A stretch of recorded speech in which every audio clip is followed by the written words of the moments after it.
Mm. So final question I'm going to ask you, and I'm an Oasis fan, so I have to ask you about it because it cropped up on my socials again. The Yeah. story of Noel Gallagher and Inspiral Carpets. So what are your memories of him with the band? Are you still in touch with Noel? So, I mean, I'm still in touch with both the Gallaghers and get on great them both. I mean, I do, funnily enough, because I'm on the radio, I get offered the interviews with them usually when they've got a record coming out. Mm. But I've seen more of Liam over the last couple of years than Noel, but I get on with them both equally well. Mm-hmm. Our story with Noel started when probably 87, 88, he was a fan of the band. Mm. So he used to come to the gigs. And then when Steve, our original singer, who's now our current singer, when he left the band in late 88, Noel was the first person who came forward and said, I want to audition to be a singer. Okay. So we auditioned Noel in December of 88. So we knew him, we knew that he was a musician. He was a songwriter. He had a little 4-track Porch studio that he used to do songs on and that. We just didn't think his voice suited our band. Yeah. Because we'd established ourselves locally and we'd put out a record, the Plane Crash EP, with Steve singing, and Steve had a big, big voice, and we wanted somebody else who had a big voice. And Noel's voice, even though he could sing, it wasn't really what we wanted. Yeah. But we all liked him enough to say, let's take him on as our full-time employee.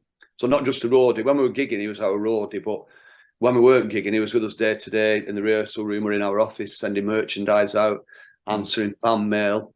There's a nice letter that popped up on online a few days ago on Twitter. And it was a letter that was what I saw. Yeah. You see it, yeah. So Yeah, somebody wrote a fan letter to the band. Mm. And we were obviously, a lot of time, we were too busy to answer them personally. So Noel would write back to fans. Mm. And he wrote a letter back saying, I hope the weather's not too bad up in Scotland, and the next record will be out soon, and keep in touch, and And it was like signed Noel Gallagher. And I'm like, wow, that's a beautiful piece of history, that, you know what I mean? But that's what Noel did. He did every day, he worked with us for the next 4 years or so, I think, roughly. And he toured the world with us, and he was, a year band saying about he was the 5th member of the band, or in our case, he was the 6th member of the band.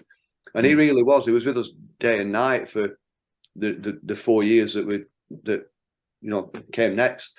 He toured the world with us. He saw the world. He came to meetings with us. We'd take him to, if we were going to see an accountant, he'd usually be sat in the corner, having a pot noodle or something. But that's how he learned a lot about the industry, by us allowing him into the inner workings of a band. So he learned a lot, and he still gives us a lot of credit for that period of his life, because we paid him well. He saw the world, and he had a nice ride, nice trip there. He saw the world a couple of times with us, I think. Yeah. So yeah, and then I mean, as an Oasis fan myself, I'm gutted that they split up. I hope that one day they will reunite. Is that hope, or do you think? I hope. I've got a feeling it probably will happen. You know what I mean? It's like, because there's no deep divisions between the two of them, really. It's all just, brotherly,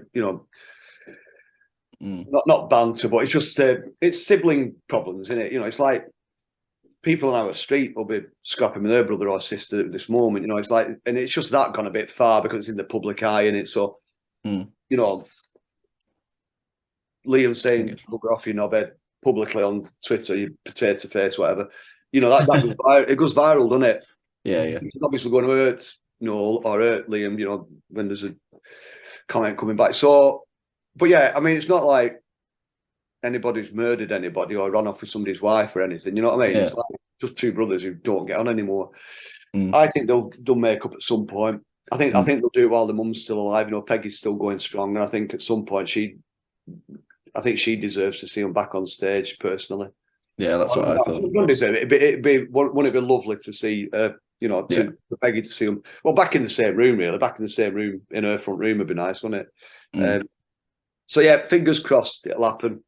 Yeah, fingers crossed. Watching, like, particularly Liam's story, I was looking at the photograph exhibition in Pretty Green yesterday. Charlie Lightning is a close friend of Liam's, and he's a photographer. And he's documented pretty much every minute of Liam's solo career. So recently, he was he was at the Nebworth gig, photographing on stage, backstage, etc. Mm. And the pictures of that event, I was looking at them yesterday, and it's quite obvious now that Liam has passed the point where he needs Oasis. He don't need it anymore. Yeah. I think there was a point, post BDI where Yeah. he wanted it and he was holding out that olive branch to Noel, and Noel wasn't having it.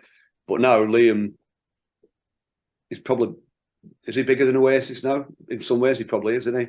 And you see that audience that he's got. The people, the front couple of thousand people at Nebworth, they were all young people. Yeah. Those 18, 19-year-old people. Again, it's just that's the generation that he's got now, and it's special, and it's beautiful to see as well. Because I know, over the years I've known him when he was a bit unsure about whether that was the end of his, whether BDI was the end of it. He had a couple of years after that where he wasn't the most confident person that I knew, and he's turned it around phenomenally, and I'm glad for him. Really happy for him.